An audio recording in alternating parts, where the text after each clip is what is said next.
నీకోసమే ఈ లోకానికి వచ్చాడు. నువ్వు తప్పించుకుని తిరుగుతున్నావు, దేవునికి దొరకకుండా తిరుగుతున్నావు, ప్రమాదకరమైనటువంటి స్థలాల్లో తిరుగుతున్నావు, ప్రమాదకరమైన మనుషుల మధ్య తిరుగుతున్నావు, ప్రమాదకరమైన వాటిని తాగుతున్నావు, ప్రమాదకరమైన వాటిని తింటున్నావు, ప్రమాదకరమైనటువంటి జీవిత విధానాన్ని ఏర్పరచుకుంటున్నావు.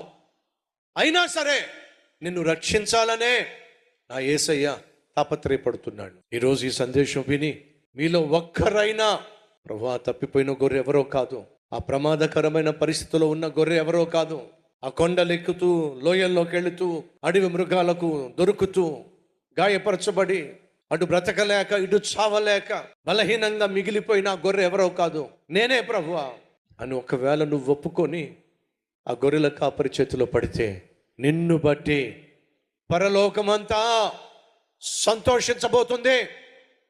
ఈ అవకాశాన్ని అమ్మ సహోదరి సహోదరుడా ఇస్తావా?